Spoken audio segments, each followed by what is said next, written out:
leave you out. It's like time to start. What up, everybody? Welcome to Wednesday Night Fish Talk. And today is a big special because it's actually Veterans Day. And me being a fellow veteran, like to salute my other veterans. So first, I would like to salute Funk. Yo, thank you for serving. Thank you, Funk. Jack, thank you for serving. And then we got Ricky in the house. He's going to host the show tonight. I can't host if I can't see the chat. I can't see the chat either. I take care of the chat. You got to get somebody else's phone and hijack their phone and see the chat. Mm-hmm. We got Larry D. Larry D, what's up, Larry? Thank you for your service. Thanks everybody for joining us. We might have some special guests show up tonight. We got some other veterans. They are probably at work right now, and they're trying to get out to join us tonight. But everybody in the hobby or not in the hobby, all y'all veterans, really, I salute y'all. I know what y'all go through. I know what you guys been through. Now, real fast, can I say something? Go ahead. Real fast. All right, so listen, everybody, do me a huge favor. Go on put this on all your social media right now. Step out of the chat. Put this link out there. Let's have a party. Hit the like button. Let's get it popping. Let's share this stuff out. You know. Tonight we could stay over an hour. Really, we could just have fun and just talk all night. Hold on. I get up at 5, bro. I'm in the gym at 5, bro. Me too. It's okay. Don't worry about it. Don't worry about it. You be Tell fine. your boss I said it was okay. I'm about to make that Cuban coffee in the morning. Go get you some apple juice. You'll feel better. Hey, let me ask you a question. I heard you call somebody Chad. Are you calling Joe Chad? Who called Chad? Huh? I didn't say Chad. I thought you said we got Chad. No. In the chat. I was like, why his name Joe's Tips and Why his name Joe's Tips and Tricks? Chris John, Vinny, what's up, Health Vinny? and Animal Adventures now. Jack changed it. Yeah, changed the name. Also, Health and Animal Adventures. What's going on, Zach? We got Zach, Gen C, Vinny. What's up, my brother Vinny? Vinny. Vinny, man. Well, I got another question. What's that? What's up? What's PB stand for? Peanut butter. Peanut butter? Peanut butter. No, for real. I didn't hear what you said. What does PB stand for? I always wondered that. It stands for Palm Beach. Palm Beach. That makes sense. The light bulb. I was just talking with Joe and with Royal. I was thinking about changing it. Yep. Oh yeah. Other guy that has PB Aquatics too. Oh yeah. He only has 8 subs, but he's worried about him. I'm gonna be 100% with you. PB is very unique, so you might want to think about keeping it. That's I was talking to Carlos earlier. A good subject, would be for people to talk about their channels, like what they could do better. You know what I mean? Because I see a lot of channels that I feel are could do so much better. You know what I'm saying? But there's little things. I'm still learning the little things, that count. I think I have a problem with the editing. I'm still learning. Well, that comes with time. How to put the tag up top with the look at this video right here. I have no idea. Well, I can tell you one thing off the bat. A lot of people are not putting descriptions, because when I go to a video, one of the first things I do is hit that little arrow, and I don't see descriptions. So you don't. A lot of people don't put their emails on how to get in contact with them. Hashtags, all that stuff. So social media links. Some people don't even have the right category. If a lot of people may not know that at the bottom, your category should be pets. pets and animals. Some people have it in like some other category. So you know, Mhm. and health and animal adventures. See, that's a and see how is that the way you wrote it? Just like that, exactly like that, Yeah. Joe. See, that's good because what happens is a lot of times people get real creative when they're writing their channel name out, and it takes like, how the hell did he write that? Was it a capital and then a number with a possible, you know? So it's hard to find people, you know. Yeah. Especially like me, I never get notifications, so a lot of times I'm typing in people's channel names, and like if it's written normally, like you know, all I know that you know every first letter except for "and" is a capital. That's easy for me to find. PB Aquatics is easy for me to remember. Royal Fish, actually Royal Fish, I used to mess up and call them Royal Fish Farms for the longest because it just felt natural to say aquatics. No F in aquatic. He said farm. No F in aquatics? No, and he was calling it farm. Yeah, he messing with you, funk. What's up, man? And he don't know what he's talking about. He's on that. He's on that stuff. He's on that stuff right now. So what branch?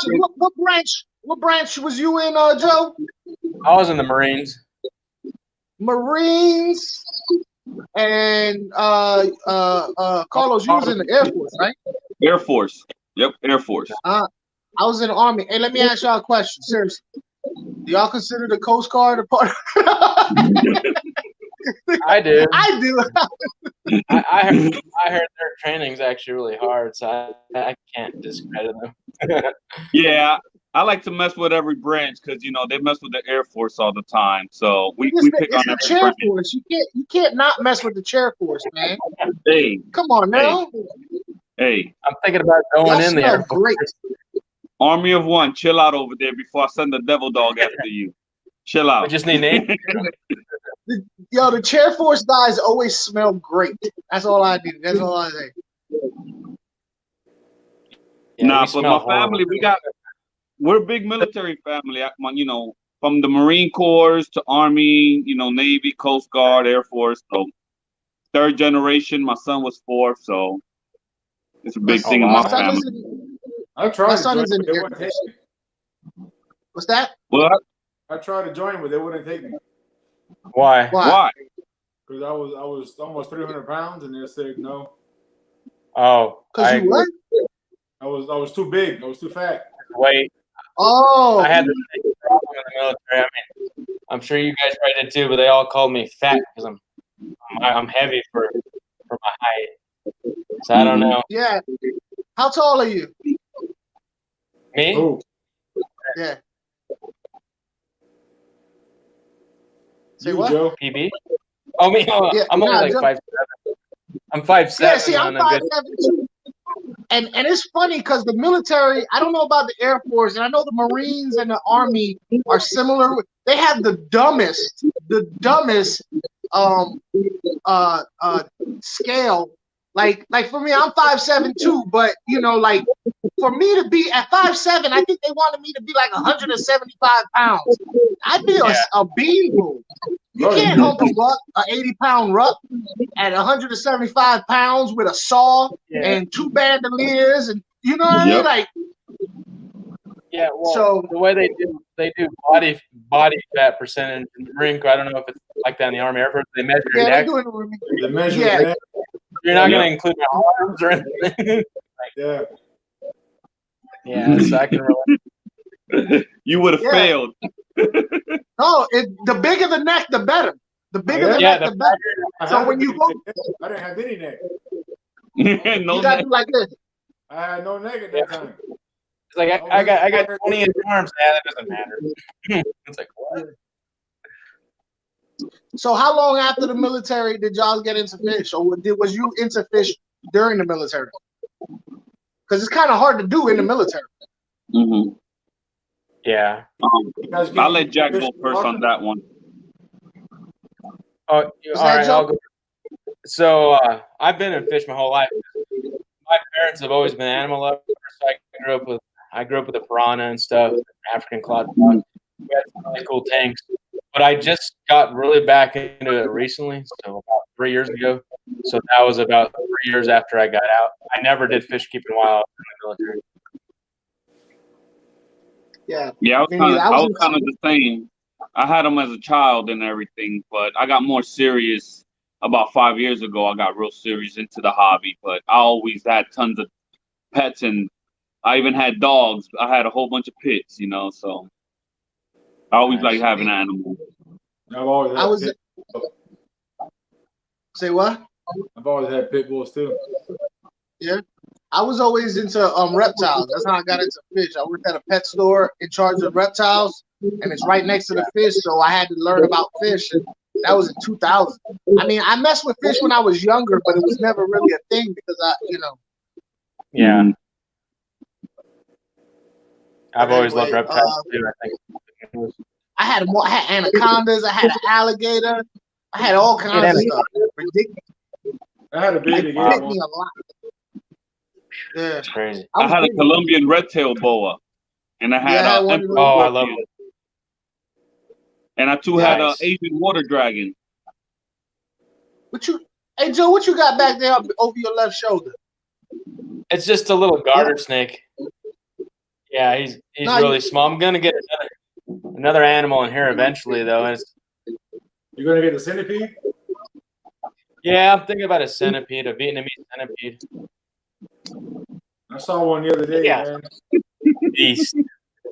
I saw one the other day. It left some scary looking Oh, stuff. that's crazy. Yeah, they're a crazy animal. they move too fast for me. And they They hurt move me. too know. damn fast. I get a praying mantis. That's the only bug I'd ever get. Yeah, I like them. I like them a lot. Didn't Think Vinny about get it. one? What's the Didn't chat Vinny get saying?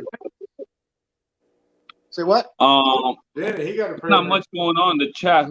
I know we got 11 people. We got Vinny.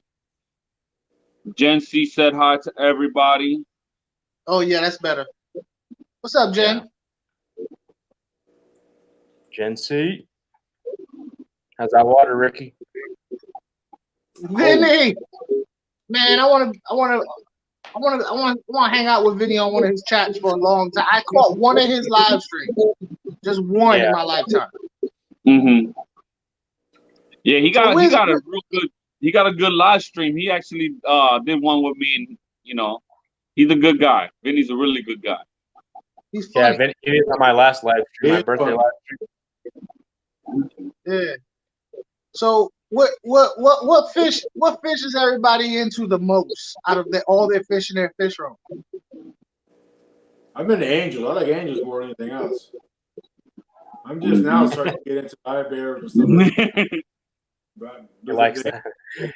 Oh yeah. I mean, There's you look not- at my not logo, one- you see the angel. You know I'm angels all the way. I love angels, there's no not matter. one ugly angel. Even though I got those black rims I just got in and everything, and I really like how they look, and I stay watching that tank more than anything. Angels all the way, every day. I mean, that's why I even have them I got inside. some fire growing out. I got angels everywhere.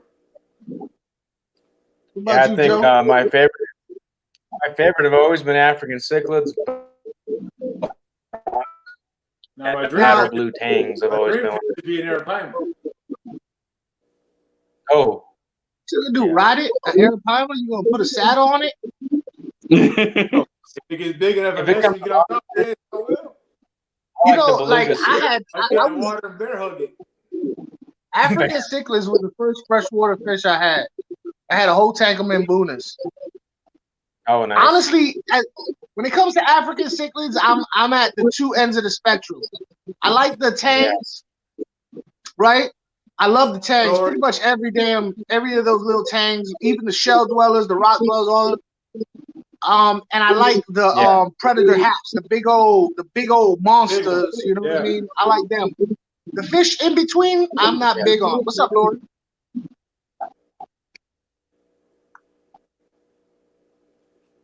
Cichlids or African cichlids are the one thing I've never had. Really? I've always wanted them, but I've never gotten them. I'm gonna be 100 with you. The problem I have with African cichlids, well, Mbunas, is that when I had my tank of Membunas, it was a source of stress to me because they move so fast. They're constantly like back and forth, back and forth, back and forth, and like I couldn't sit down and relax the whole time. I'm like, you know, and it was like anxiety, like it kind of like amped me up watching them. So I was like, this ain't working for me. This is actually turning me up. I want to go hit somebody now. You putting Red Bull in your tanks for the fish, man? That's Membunas, man. Membunas are constantly on the move. They constantly fighting each other. Huh? I've seen them. I've seen kinda them. like Things all over the place. What do you What's got? that, Joe? You got peacocks, right? Peacocks? You got I got peacocks? Membunas, peacock, and haps in mine, so I have a combination. But I kind of like the way they occupy the tank. I just don't like how they're unpredictable. You know, I've experienced with cichlids. I've had Membunas, I've had haps, I've had peacocks, and right now I have a mixture of all of them, and it's a pretty good balance. And one of my biggest problems is they just kill each other. Yeah. Now I got a question. Since you guys are more into the African cichlids, I just got me some Taiwanese reef fish. Have you guys any of you guys ever had them? No. I haven't. It's No. aquatics. What's up? Had the what cichlids? Taiwanese reef fish. The males get blue, the females stay the same color as they are, the baby gray with the stripes and everything. But I got one male, I've never- 4 females, and I don't know if that's a good ratio or how to work with them yet or anything like that. No, I've never even heard of that fish. Taiwanese reef? Yeah. Is that a saltwater fish? Nah, it's African. It's as an African cichlid. We got Susan in the house. Should be a saltwater fish. Susan. What's going on, Susan? Yeah, Vinny's Aquatics said it right. You guys have any saltwater tanks in your house? Say what? You got saltwater? Anybody got saltwater? I Not did, now. but I don't now. I've been thinking. I started out with salt. Before fresh water, I did salt water. Yeah. Which one you like better? The only way I would have a saltwater tank is if I could have a big old queen trigger and my I like the predatory fish and they require a really big tank. The only other tank, maybe a little clown tank with anemones. But to be honest with you, I like freshwater better because the fish are more personable. They actually seem to interact with people more, whereas saltwater fish, they don't really interact with you. You know, unless you get the big predator fish, they'll probably do some interaction, but not a whole lot. They don't care. I thought about turning my 155 that I'm working on into a saltwater thing. Yeah, I mean, you just gotta.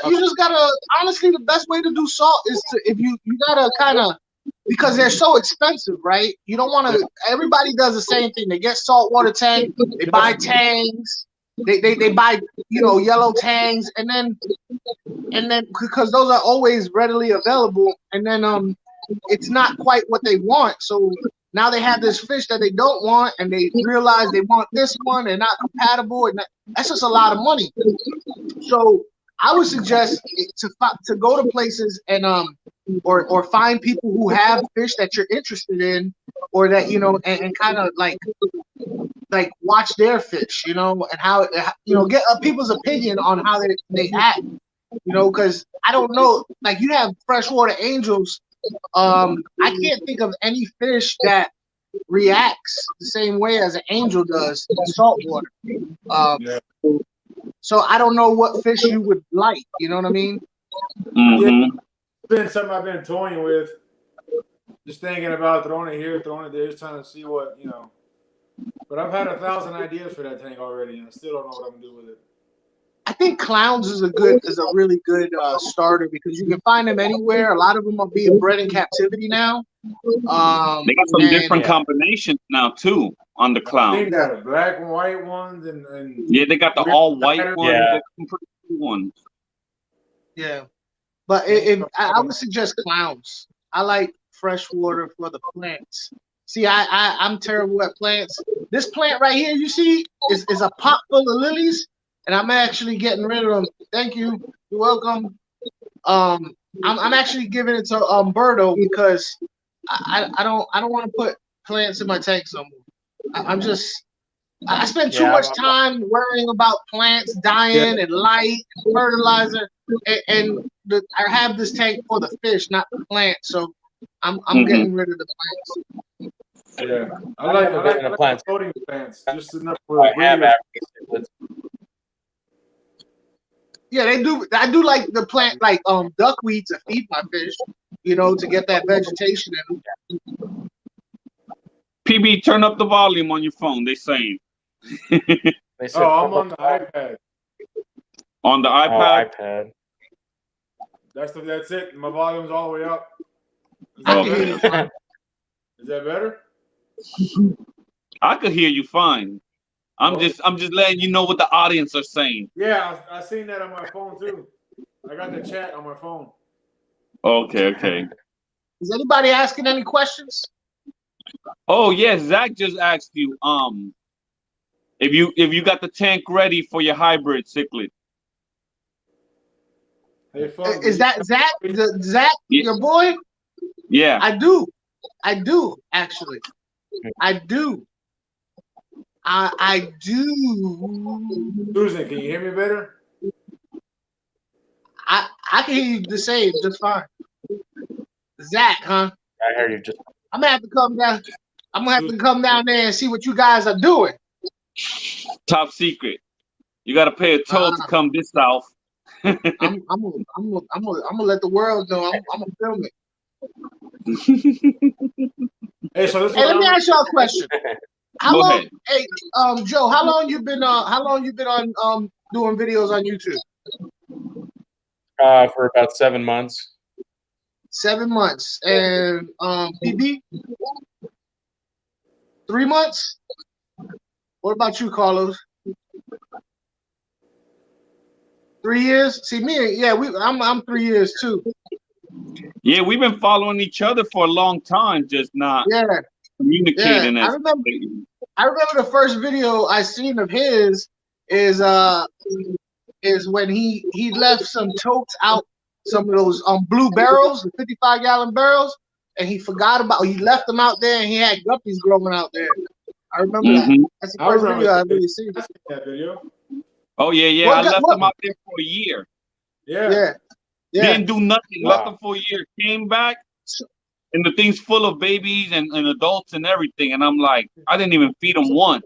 So That's crazy. for PB and Joe, what made y'all decide to do a YouTube channel? Go ahead, Joe. All right, I'll go first. I've always been watching YouTube videos, and then this whole pandemic started, and I was like, I originally started as an educational channel, major and stuff. So I was like, I'll make a channel to help people out for free, and then that's what inspired me. PB. And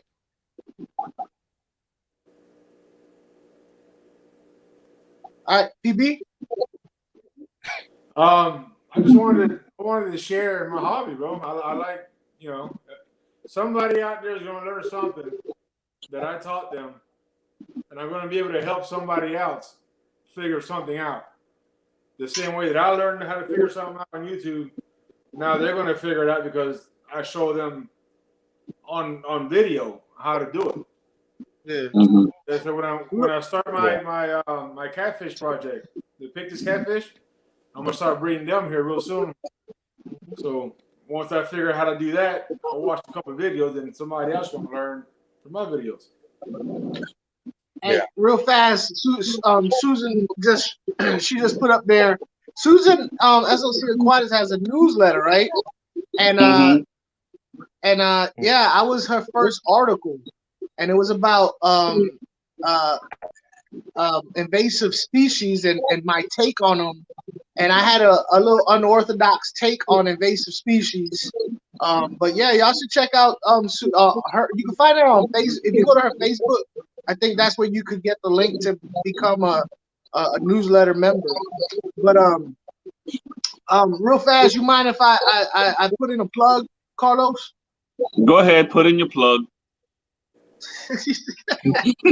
Listen, so this is for everybody around. I don't care if it's around the world. If you know somebody in the Tampa Bay area, I mean, from here to Orlando down to Fort Myers, it's got to be at least hour and a half, 2 hour distance from Tampa Bay, northwest, east, or south. If you know somebody who's deserving of an aquarium, I'm gonna set it up. I'm putting it together right now.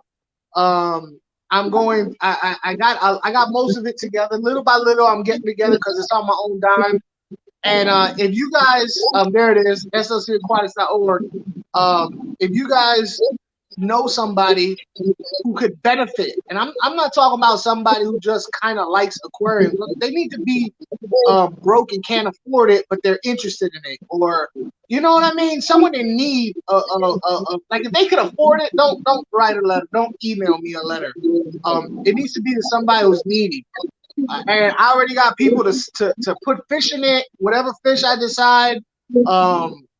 So if you know somebody, I got a video. I just put it out today, giving details. There's details of the instructions in the description section. Yeah, just email me a letter of someone you feel deserving that I could get to from Tampa Bay in less than 2 hours. And I'm gonna read through these emails and find somebody who's deserving. And I'm talking about everything. I'm talking about timers, the chemicals. Is Arizona too far? It's not too far to email me somebody you know in Tampa Bay. But it's the whole nine. The only thing these people are gonna have to worry about is buying filter cartridges or whatever media and the food. I'm talking about test kits, everything. And I'm gonna talk with them to find out what fish they want. Fits their family or whatever. It could be an old folks home. It could be a veterans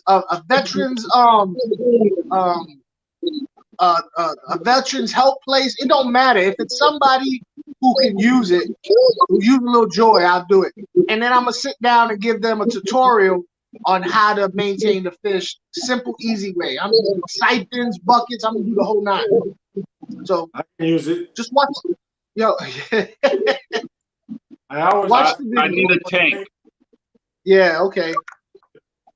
You said you get them free all the time. I need a tank. I do. I don't know what you're talking about. Oh, guys, I don't know if you guys know he's a veteran, but he's in the chat right now. Color Guppies, hey guys, salute all veteran brothers. Color Guppies, what's up, brother? Color Guppies. Thank you for your service, bro. Do y'all, anybody retire out the military? Anybody? No. How many of us wish we stood in to retire? I wish I would have got in. I'm most likely going back in. What's that? I'm actually probably going to go back in as an officer to retire. Oh yeah? Oh? How's that work out? How's that? Yeah. So I did just 8 years, but I'm about to get my college degree, so I'll just go back commission, and then I'll only have 12 years, and I'll finish. Thank you, Susan. Yeah, she was in the Navy. So what was your job in the Marines? Oh, my job in the Marines, I was a sniper. Oh yeah? I was infantry. Nice. Yeah.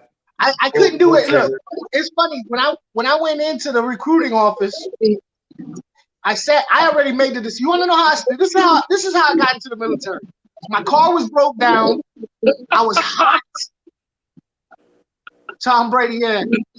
So look, I was hot. My car was broke down, so I'm walking right in Hampton, Virginia, and I'm irritated because I was fed up with my roommates. I was fed up with my girlfriend. I was like, I'm out. I'm leaving. And I just happened to walk past the recruiting row where they have the Air Force. Oh, you was in the Army? That's even better. I like you. I love you even more now, Susan. And they had all in a row: Air Force, Army, Navy, Marines. And I just happened to walk into the Army because they were the only ones open. Everybody else was off for some reason.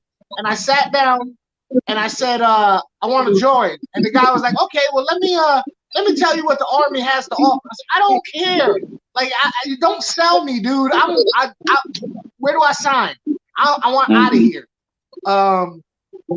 And he kept on trying to sell me. And I'm like, you don't get it, bro. I'm a sure thing. Serious up. I'm a sure thing. Just sign me up, bro. And that's how I joined. They was like, what do you want to do? They gave me the little test and they gave me all this stuff. And I was like, man, if I'm gonna be in the Army, I'm gonna be in the Army. I want infantry. So, you know, I loved it. I was the same with the Marines. I was like, what's the hardest? Like, well, the infantry. And then my infantry, like, what's the hardest thing in the infantry? Being a scout sniper. I was like, all right, let's try it. Glad I passed. What'd you do, Carlos? Aviation. He waxed the tires on the airplanes. Yeah, shine them right. up real nice. I used to deal with recovery. I used to work with the PJs. I used to recover planes and refix them and get them back in the air. My son is on the crash team. Is that what you're doing now? Are you working Is that what? Are you working on airplanes now outside the service? Oh, nah, man. That don't pay too well out here. No? Nah. You heard Carlos? My son is on the crash team. Crash. He's on the crash team. But I had an NCO who he started up the battalion sniper squad and he wanted me to be there. He asked me, he's like, yo, I want you to be on the battalion on the sniper squad. But it wasn't my thing, you know. I like the camaraderie of a large group, you know, of a platoon. So that's the only reason why I didn't do sniper. I mean, don't get me wrong. The snipers go through some intense. Honestly, I don't know if I had the patience to be a sniper. It's a lot of sitting and waiting, and it takes a certain type of person to be able to sit in one spot for that amount of time and be vigilant, because you got to look like constantly. You're just that way. And I don't know if I have that patience. I got to be on the move. I got to be doing stuff. So it just wasn't a good fit for me. But you know, I got to play with the snipers. You know, you hide, taking pot shots. You know. I would have I have more patience as a sniper than I have as a YouTuber. Say what? Yep. I have more patience as a sniper than I have as a YouTuber. Hey, I found out how y'all guys for you. What's that? Yeah, for you, I got a question. How you felt when your son joined the Air Force and you was Army? Like, were you proud of him, or did you want him to go Army and he went a different way? I just wanted him to join any branch of the military. His high school only offered Air Force ROTC. And I told him, when you go to high school, you go into ROTC, period. Because whether or not you go to college or not, you know what I mean, that ROTC will help. Because I knew he wasn't going to college. I love my son to death. But he wasn't going to college. I knew that at an early age. You know what I mean? So, hey, it's true. So I told him he's going to ROTC. All you have to do is worry about ROTC. If you want to do after curricular things in school, you don't got to get a job. I'll take care of that. So he did well in ROTC, and when he went into the Air Force, he went in as an E3. So, you know, I'm not. And I was really good at judging who would be a good soldier or not. I've always been good at that. I got my sister to join the Army, and I mean, she's a first sergeant now. You know what I mean? And I knew he would do well in any branch of the military. It just happens that Air Force was what was available in his school, so I was proud of him because, I mean, just putting on the uniform says something to the world. You know what I mean? Yeah, like that's the thing. I used to put on that uniform. And I used to think to myself, once I step out this door, everybody looks at me in this uniform, and they know that I am an influence on the world.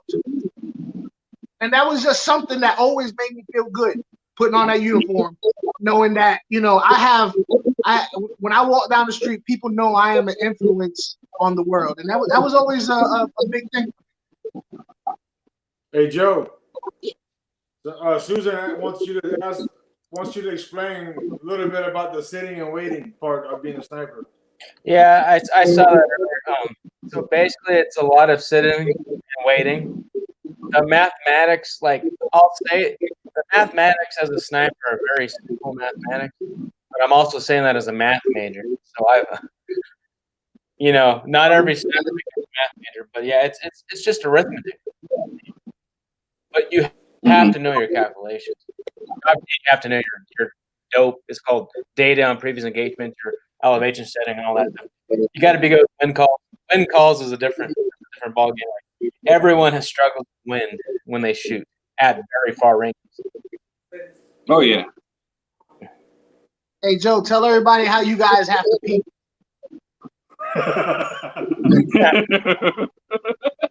Yo, look, Sergeant Cash was his name, right? That was my NCO who wanted me to be a sniper. He was like, it's simple. When you're on your belly, you slide your hand down and you dig a hole in the dirt. You dig a hole in the dirt, right where your Johnson is, and you pee. I was like, man, so you just laying on your pee like that? But I mean, I guess. Or you can pee in a bottle and you have to pack the bottle back with you. Yeah. Nah, I'd rather dig a hole. Yeah, I ain't carrying no picture out. But I don't know. It's just the thought of it. You just laying on your belly, looking at the target, looking at your sector, and you slide one hand down, and you're like, "Let me dig out a little hole real fast." Well, actually, let me dig out a big hole. Yeah. No, we know what you said first. 5'5". The truth came out first. Yeah, it's funny you say that. This might seem kind of random, but I had to use the bathroom when I was in Afghanistan. We're on our hide site. And as I was about to go to the bathroom, I looked down the valley and I saw the biggest hyena I've ever seen in my life in Afghanistan. And this hyena was carrying a jackal in his mouth. That's how big it was. He's just walking across the valley. Like, what the heck? I forgot I had to pee after that moment. I bet. Or shit. It was cool though. Now, you ever encounter any of those camel spiders? Because I did. I had a lot of problems. Were you in Iraq or Afghanistan? Both. Oh, okay, nice. Yeah. I was in Bosnia. Both, oh, Bosnia. And I lived in South Korea too. Okay. Yeah. When I was in Afghanistan, it's the funny thing is I've only encountered a few camel spiders. I encountered more camel spiders in California because there's camel spiders in California that are thriving. Oh yeah. Mm-hmm. We got them in what is it? In Arizona, I think, or New Mexico, the boneyard where they keep all the aviation planes too. They have problems out there too with them. That makes sense. Wow. I ain't gonna lie to you. I'm not big. I don't know too much. Like the airplanes never did anything for me, except for the A-10, the Warthog. That's my favorite. I got A-10 Warthog. Oh. Yeah, the Warthog. Bro, man, you call them guys in? Oh, it's deadly when you call them guys in. Yeah. They coming in hot. A Gatling gun in the front. Yeah. Oh. Yeah, I love the that's a beautiful sight. And the F-18. Oh yeah? Now see, where I grew up, it was a big Air Force base. It was Langley Air Force Base in Hampton. And I would see all these planes, the stealth fighters, and I thought to myself, should I be seeing the stealth fighter? Like, isn't that like an oxymoron that I could see that stealth fighter? But I would see all of them come in because it was a transport base. But the only one that I would ever go ooh and ah over was the Warthog, bro. Oh yeah. So yeah, I remember you calling the Warthogs. You call in the Warthogs, and those ragheads will come out of the caves and give up. When they knew they were coming, the Warthogs, they hear them, they come out with their hands. I'm done. Yeah. On my second deployment, I only did 3 deployments, but my second deployment, they had a Harrier, and it would land on ship, and it would literally hover and just slowly land. I was like, Oh like, yeah. what the fuck? That's the first time I ever saw that. Oh yeah. Oh yeah. I'm, Those things are sweet. I don't know if you probably didn't, Carlos, but I would imagine you spent some time, Joe, on the Chinook, huh? No, not on a Chinook. I No? think Chinook's in the Army. I thought. I didn't think. I thought they had them in both. The helicopter Chinook, we call them shit hooks. Yep. And it's funny because if it wasn't leaking, if it wasn't leaking, there was a problem. Like you got to see leakage somewhere somehow. But I spent a lot of time, and I was a squad leader, right? So I was always the first one out off the helicopter, and they hovered. I'm 5'7". They hovered about 2 foot off the ground. The skid, the thing, the little legs for the helicopter, that was too far for me to put my foot on and get off with all my battle rattle, right? So every time I'm standing in front of I'm standing on this out this door, right? And they say go, and I was like, man, I'm just jumping. Every time I hit the deck, like that right on my And there was no sense in trying to land on my feet because it wasn't happening. So I just jumped and fell on my ass every time. That's played a lot. Huh? Well, I couldn't reach the thing. I couldn't reach the thing, man. You tuck and roll. It's easy. That's easy. Yeah. Okay. Just as long as you got up really quick, you're good. Well, most of the time in Bosnia, the grass was really high, so you couldn't really tell where the ground was either. So I was like, I'm just going for it. I just jumped and landed hard. It was the fastest way off the dang thing. You're the first one there, so I mean, you don't want to be sitting there too long. You know what I mean? Oh no. So I jumped. So Boston, that means you must have joined in the 90s. Say what? What year did you join in the 90s? Nah, I joined in '96. Okay. Yeah. But that's when Bosnia. It was like in between the two desert wars. Yeah. I got to work on the Chinooks for the Army for the 101st. 101 choking chickens. Yep. I helped on the project with those choking chickens. I was in the first infantry battalion. Yeah, we have where I live, we have Fort Carson and we have the Air Force Academy right there. So big Army Air Force town. 77. That's Cav, right? Susan? No, she joined in 77. Oh, she joined in 77. Oh, okay. She said she actually signed in 96. 76. 76. Wow. But nah, I loved my time in the military. I would never give it up for anything. I tell you one thing, the military, especially basic training, was the best thing I would never want to do again. Basic training, I would never want to do it again, but I enjoyed that I got through it. Now I got a question for y'all. Do you think some of the stuff that you learned in the military, like discipline and stuff like that, has helped you be a better fish keeper? It's helped me be better at everything. Everything. Yeah, like there's things I learned in sniper school that you can't emulate anywhere else. Like, I think that's why they make sniper school so hard in the Marines, is because it gets you ready for combat. Mm-hmm. What's the craziest thing you guys experienced over there? Wow. I'm going. That's classified. No, I can't talk about that one. I mean, none of my missions. Well, they were all. I mean, none of my missions I would say was. I mean, you'd see them in the newspaper, the Serbian newspaper. So, but the craziest thing I ever seen or done, or there was a lot of things, bro. It's hard to pick just one. I could say this.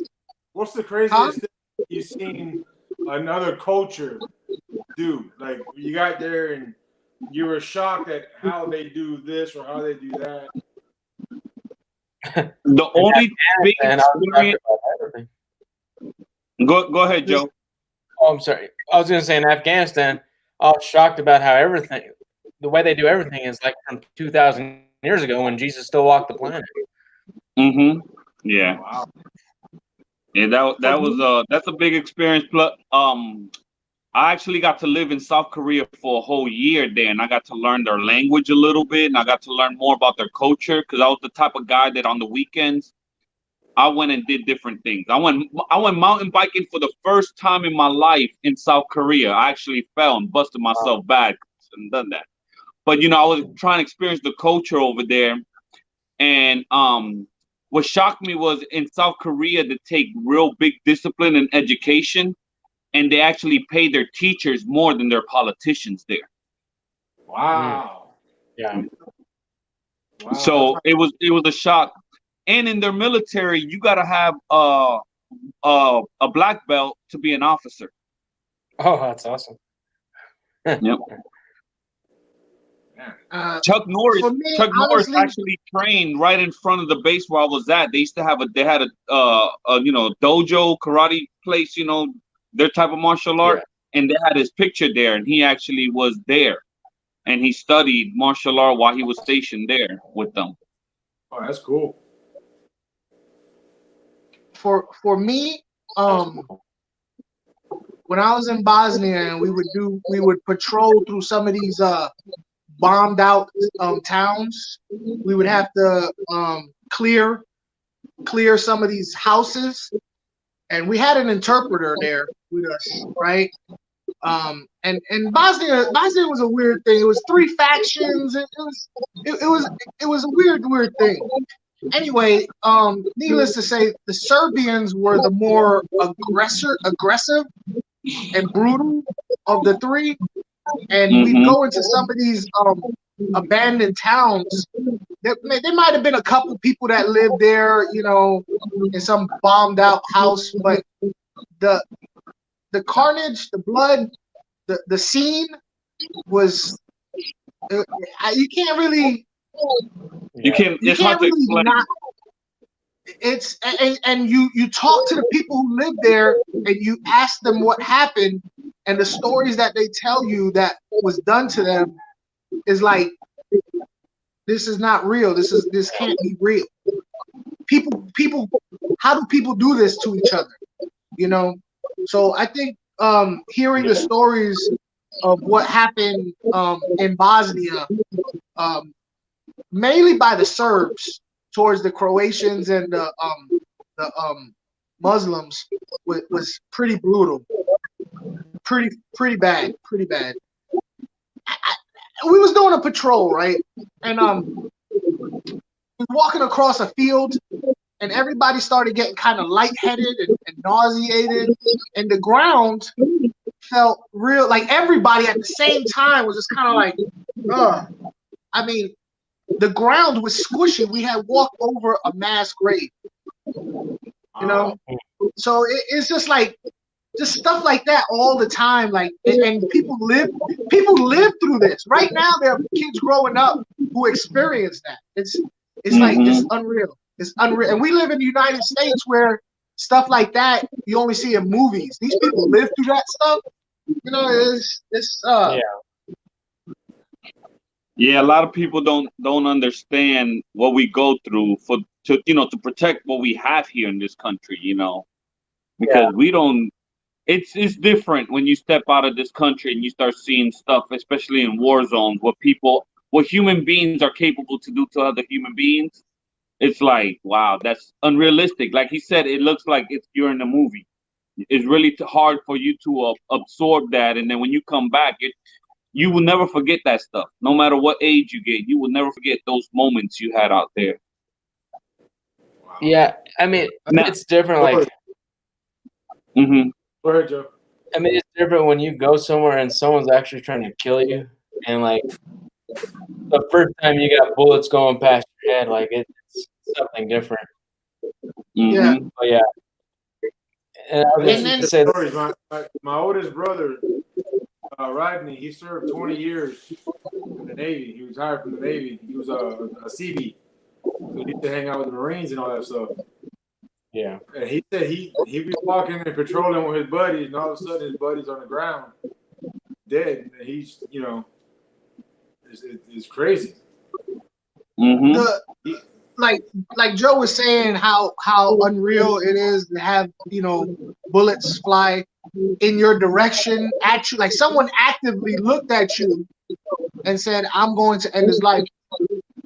The weirdest part that like me and my buddies we'd sit behind a tracked vehicle where people was firing at us, whether it be a sniper, all right, everybody, hang out behind these tracked vehicles. There's a sniper somewhere, blah, blah, blah. And you're just sitting there and you're eating an MRE, talking like it's nothing. It's a very surreal. And then when you sit back and when you go back to camp and you go, we just sat there and we talked about movies or something while our back is up against a tracked vehicle. And on the other side of it, there's people trying to kill you. And we're just eating an MRE like it's like Tuesday. It's a very surreal, you have to turn something on and off when that happens. And it's weird. It's really weird. Very much. well, the way I look at it is not only were we kind of like we normalized it, but the crazy thing is I kind of had fun with the adrenaline rush.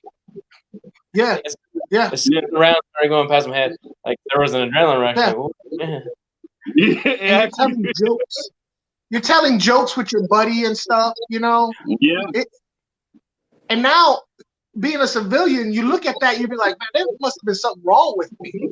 But really, if I didn't have the ability to do that, the only other option was to freak out. You can't do that, Yeah, that's Now, true. what's the craziest thing you guys did in your downtime? Because you talking about all this, I remember me and my buddies out there, we used to like to catch scorpions and camel spiders and put them to fight. Oh, okay. Spider? Yeah, we'll put camel spiders and scorpions in a little ring, and we'll put them to fight, and we'll bet on MREs, and we'll bet on whatever. You be bored. There's nothing. There's no cable, no internet. You're in the middle of a desert. A camel spider went running by. You go catch it. Somebody catch a scorpion, and we just start talking crap to each other, and we put them to fight in the little ring that we created. Did you ever catch a centipede out there? No, man, I wouldn't. Some of the other guys caught them, but no, I wouldn't touch a centipede. No. Centipede would destroy a camel spider. Color up, you put #red. Yep, #red. Remember, everyone deployed. Yep. Oh, okay. #red. I like that. Go ahead.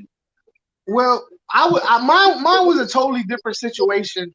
We was the ZOS. It's called the ZOS. It stands for the Zone of Separation. And Bosnia was basically cut up into 3 factions by the UN. And they said, okay, it was like a peace sign. Imagine a peace sign going through the country, and the lines are a mile thick, right? Yeah. Our camp, they decided to build our camp in the middle of the ZOS because they figured the ZOS was made up of minefields. So it was minefields a mile thick. What's up, Tappa Tom? So our camp was in the middle of there. So it's not like we had a lot to do. It's the size of a football field, and we lived there for I lived there for a year and a half. In the size of a football field, and the only time I got to leave was when I went on missions. And there was no wild animals. The only wild animal was wild dogs. And we would be playing spades and stuff because Army people play a lot of spades. I don't know if the Marines do that. Y'all play a lot of spades? Oh yeah, we do. So we play spades, and you could hear the wild dogs out in the distance. Now, for those of you who don't know, an anti-tank mine has a tilt rod. It's a rod that goes up, and when the mine goes over it and tilts it to a certain angle, it explodes. Well, these wild dogs, when they was in heat, what they would do is they would spread their scent on twigs,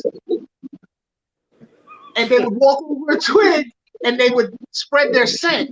So we be playing spades. You can hear the dogs out in the distance, and then boom, and everything shakes, and the card hold the cards down, and then no more dogs, and then you just keep playing spades.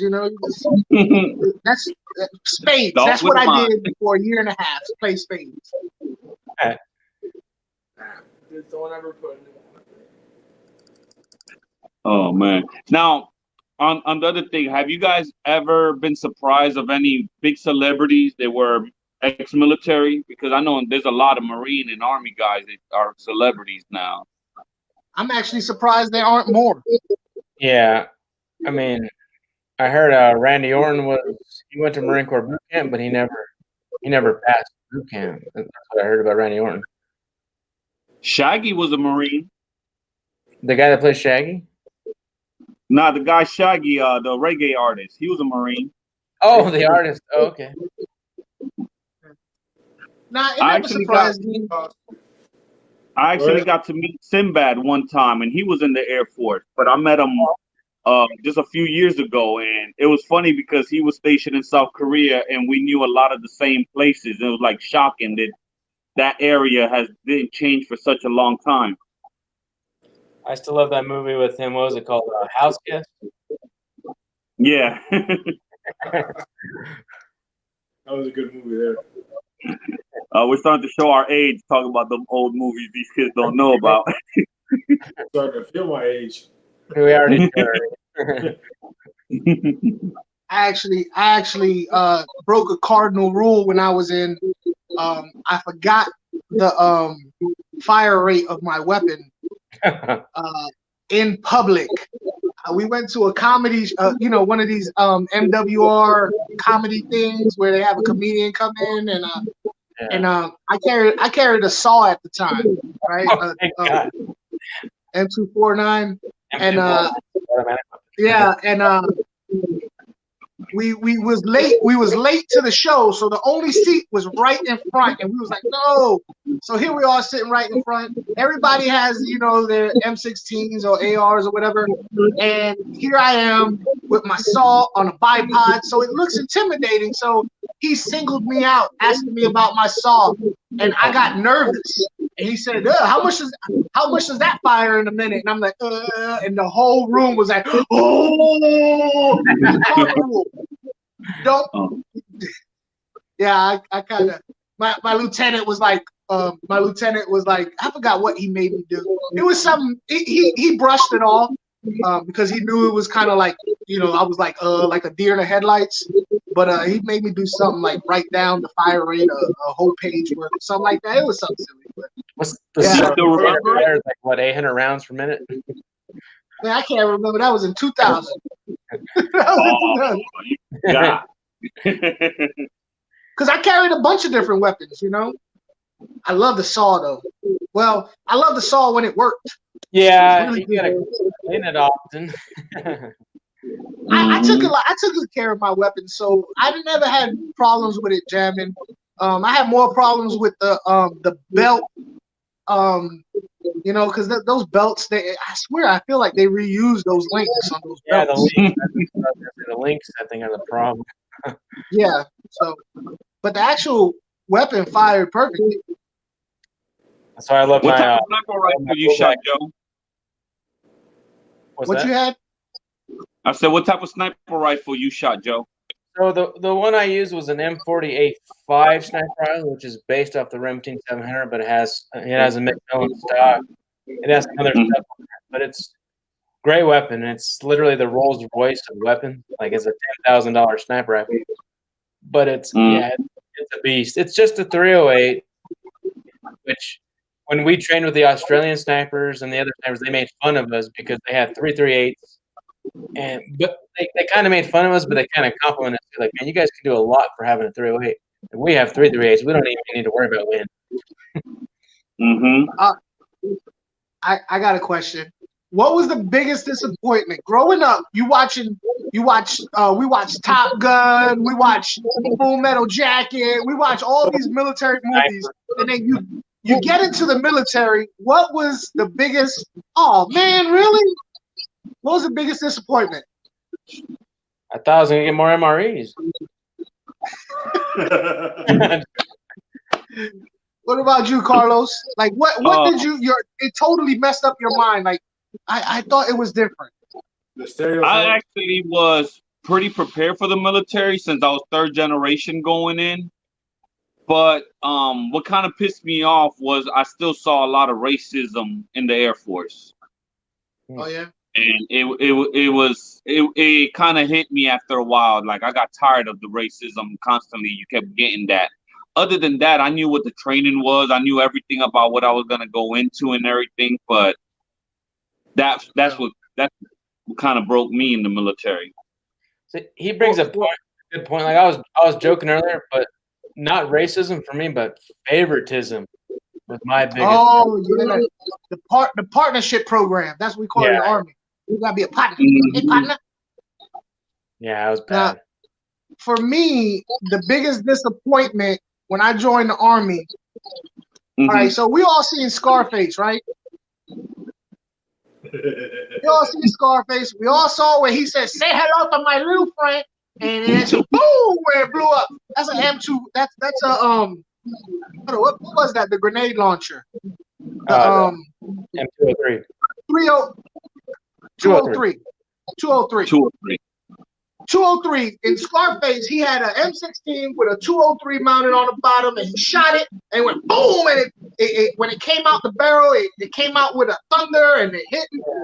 In real life, if you shoot a 203, this is the noise you're gonna hear. Thump. Yep. Thump. And I was like, what? And it doesn't go straight. It lobs it like a ball. I was like, that is sad. Like I feel because I carried a 203 also, and I was like, man. But you think it was broken? I mean, it's just you finally got this Scarface weapon, and you shoot it, and it's like it's disappointing. You probably do this. You can do the same by throwing it. Well, the other thing with the disappointment with the 203, like my experience is you never shoot the actual high explosive rounds. You usually just shoot the training rounds. Yeah. Yeah. Thank you, Susan. Oh yeah, thank you, Susan. She's sharing everybody's link. Don't forget to subscribe to everybody's channel. Hey, Royal Fish, Zach is asking if you're gonna make it over tomorrow. I gotta see, man. Don't wanna get killed with this hurricane. What's up, Danica? For this storm, you guys do anything special for your fish? You bring them in, or do you have fish outside? When the storm passes, do you have any fish outside that you brought in or anything like that? Nah, I mean I only got one container outside, so I'm good and everything with the ones here and everything. But I'm actually going out to the farm tomorrow and grab stuff and check everything out. But that's more inland.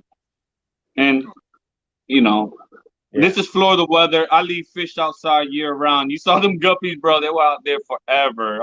They be fine. They'll do fine. I got some koi's and some goldfish outside right now. I just leave them out there. Hey, dead Fred. I'm gonna have to go. I got my little girl I gotta go tend to. So I appreciate you guys. I appreciate things. You know what? Never mind. Never mind. It's actually been an hour. Anyway, Yeah. I'll say it. I'm gonna say it, and I don't want to seem unappreciative to people out there, but you know how when people say thank you for your service, don't just say it. Really think about what you're saying. People say thank you for your service like they're saying God bless you. And sometimes I feel like it doesn't mean anything, when people say it. It's like something people do. But the fact is, there's a lot of people out there that have died and are going to die for us to be able to do this. So when you say thank you for your service to somebody, really think about what it is that you're thanking them. But that's all. That's all I gotta say. I appreciate when people tell it to me, but at the same time, I feel like are they just saying a phrase that is novel? So anyway, but thank you for y'all service. Thank you. Before you leave, I'm gonna extend an invite to the Florida people. Come down to Palm Beach, and we'll do some cichlid fishing, and we'll see what's in these waters over here. Hey, I want to Yep. eat. I want to eat some. I want to eat We got indigenous invasive species. we We He got wants to go eat a peacocks, Clown eye. snakehead. we got I eat a pacu. we I got eat a wants to go eat pacu. I eat a snakefish. snakehead. Yeah. But look, I Clown eye. gotta bounce, y'all. All right. Appreciate it. Yeah, Later. we're about to end the live stream. We had everybody here for over an hour. I know PB got to wake up early. Not everybody's on that good Colorado time right now. What time is it, Colorado? It's just 9:05 right now. Wow, Yep. nice. Yeah, he got that good time right now. Hey, But man, PB, I appreciate you for helping me get this live stream going and letting me know more about Joe and help me get in contact with him and setting this up and everything. And Joe, man, really, I appreciate you for joining the live stream. I want to bring you back one day and actually do a one-on-one and really get to know who Joe is and everything. I had PB here before. We have a good time. That'd be awesome. Yeah, and just let everybody know a little bit more about you and what you're doing right now with your channel. Yeah, that'd be awesome. I definitely appreciate you having me here. Definitely, I'll message you and everything. We keep everything in contact. So everybody, I know we've been a little bit over now. Go ahead. Joe, is your IG up and running? Yeah, my IG's up. He messaged me. I was in class, so that's why it took me a while to message back. Yeah, it took me a while to find them. I finally found them. Oh, okay. I went to his YouTube channel, and it says in his description, if you want to get a hold of me, IG me. Yeah. And I hit the IG link, and nothing happened. Really? I just left him a message on YouTube. Huh. Hoping it's True. But yeah, guys, everything, I appreciate it. And I want to mention one last thing out there. I mean, not to leave on a sad note, but there is a lot of vets out there. They are alone and have, suicidal, and some of us come back with, mental illness, and there is the hotline out there. But if you know a vet going through a hard time, the biggest thing you could do is just sit down and listen. I mean, really, sometimes all you gotta do is get it out your chest and just talk about it and everything, and just extend your hand to fellow veterans. But there is hotlines out there to help vets, and I feel we need to keep helping each other out, especially everything that's going on in this world. Even though we feel like it's going crazy here in America, we have it good.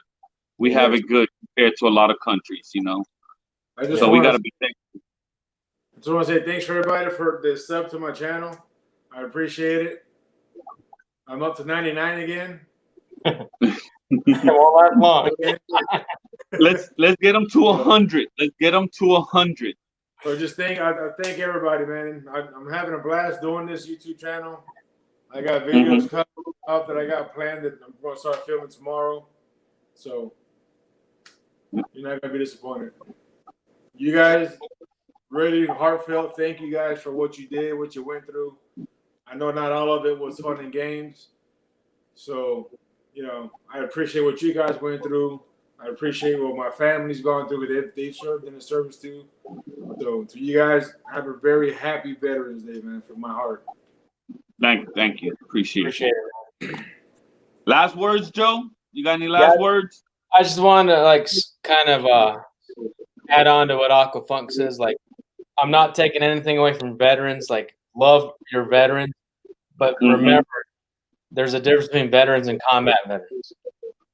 And remember, there's a difference, but respect them all.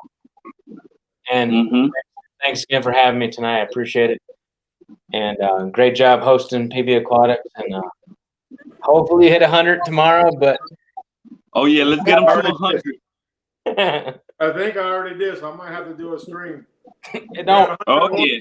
No, sleep on it first, man. I got 101. Yep. I made it. 999 to go. Oh yeah. Yeah. Now thank you everybody, and have yourself a blessed night. All right.